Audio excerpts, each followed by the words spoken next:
Hello, everybody. This is the Hollywood Rabbi, and we are starting all over again with the Torah portion cycle. And we've finished reading the Torah on Simchat Torah, and now we're going all the way back to Genesis, the very first Torah portion where it talks about the cosmogony, the beginnings of the world, and this is the Bible's view of how the world started. I know there's a lot of other views out there. Science has its view about the Big Bang and how the world was just a big accident. But if you believe in probability at all, the odds of such a complex world happening without intelligent design, of a complex world that we live in, could be created just out of an accident. And I don't know, I wouldn't bet on it, those types of odds, if I were in Las Vegas. I mean, just think about the human eye. It has 6 million different cells in it, and each one of those cells comes together to allow a person to see. Now, that's just one eye. You multiply all these probabilities of all these things happening by an accident. It was really, really unlikely. And that's something that science doesn't really tell you. If somebody were to tell you that the Mona Lisa was painted by the artist just taking buckets of paint and slamming it on a canvas, and voila, there was the Mona Lisa, I don't think any of you would believe it. But being the world as complicated as it is, happening without any intelligent design, it just doesn't seem like it would beat the odds. Like I said, less than a 1% chance of that ever happening on its own. So with that in mind, we look to the Torah's view of the world and how each day God looked at his creation and said it was good. The animals were created, and the plants and trees and so forth, the sun, the stars, not necessarily in that order, but when it came time for the human beings to be created, God didn't say it was good, because human beings can be either good or bad. There's a famous midrash, a commentary, that said that the angels got together and asked God if he really should be creating human being, because human beings have a right to choose. We have free will. And that is a great theme of this week's Torah portion, is we have free will and we have the ability to choose between good and evil.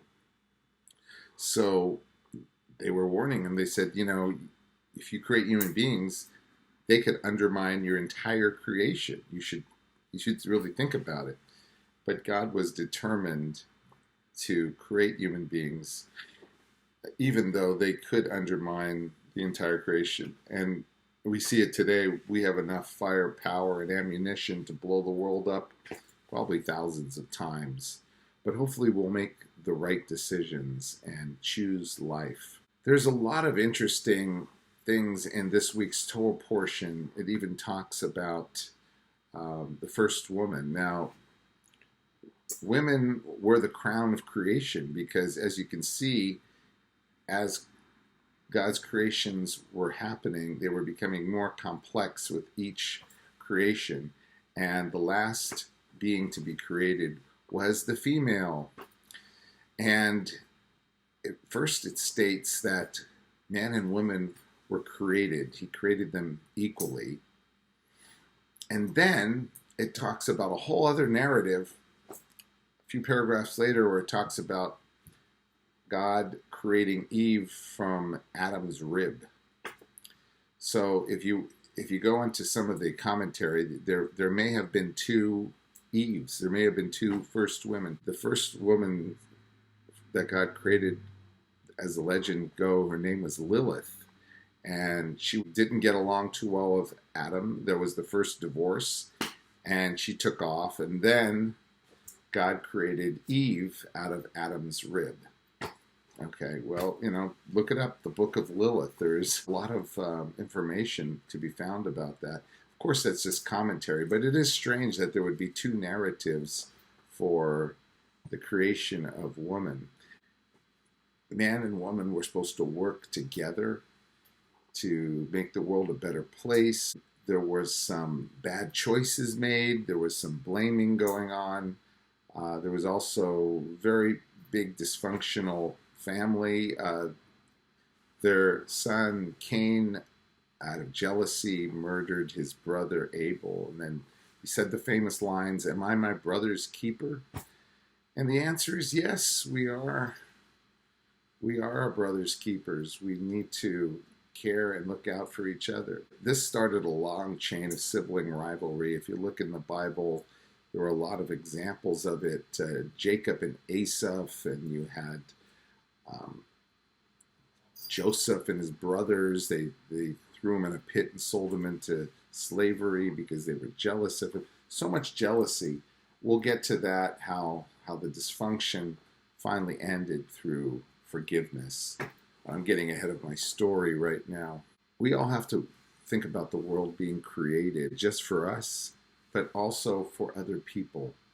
And we have to make sure that even though human beings dominate the world, that we are guardians of the world. We're not allowed to wantonly destroy. We're supposed to protect nature, and we're supposed to be guardians of nature. A lot of people wonder where the Garden of Eden was. And many of the commentators think it's basically somewhere in the Fertile Crescent near the Tigris and Euphrates River. Back then, that was called Sumeria or Babylon. That was the beginnings of civilization, agriculture. Right now, that could be known as Iraq. Wow. But we're not 100% sure where the Garden of Eden really was, but that's what we believe. It probably started out near the Tigris and Euphrates River, and how agriculture basically sped up technologies, and when people stopped being nomadic and had their own place to live, that's when human civilization really, really took off. Eve disobeyed God's one rule of not eating from the tree of knowledge. Unfortunately, their relationship was tarnished, and they were cast out of the Garden of Eden. And we're constantly trying to reconnect and rebuild our relationship with the Supreme Being. And I'd like to sing a song called "The Path of Hashem," which means in English, the path of God. Don't walk in front of me, I may not follow. Don't walk behind me, I may not lead. Just walk beside me and be my friend. Together we will walk in the path of Hashem. Haftaleraya kamocha, ze klal gadol b'Torah, ve'haftaleraya kamocha, ze klal gadol b'Torah.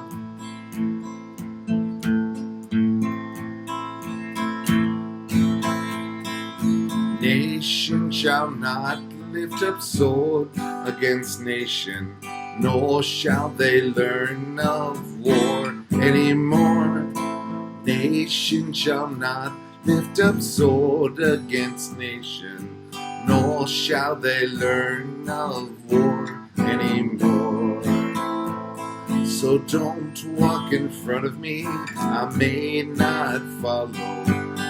Don't walk behind me, I may not lead. Just walk beside me and be my friend. Together we will walk in the path of Hashem.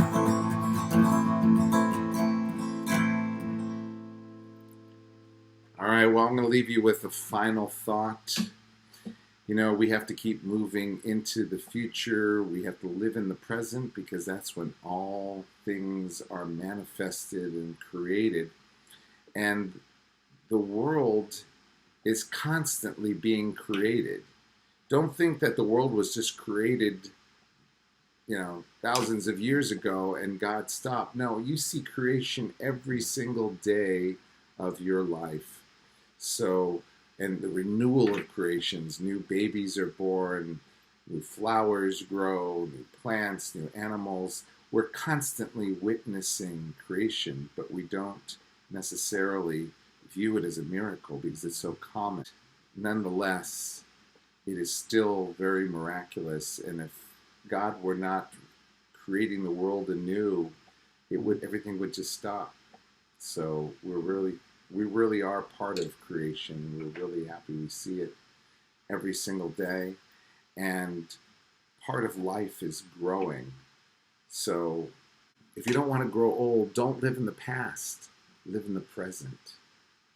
This is the Hollywood Rabbi wishing you a very, very happy Sabbath and a time to start all over, because after the high holidays, we start all over. We're new people now.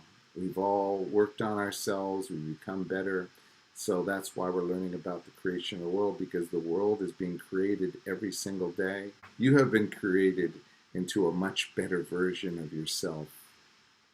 Thank you so much for watching, and God bless everybody.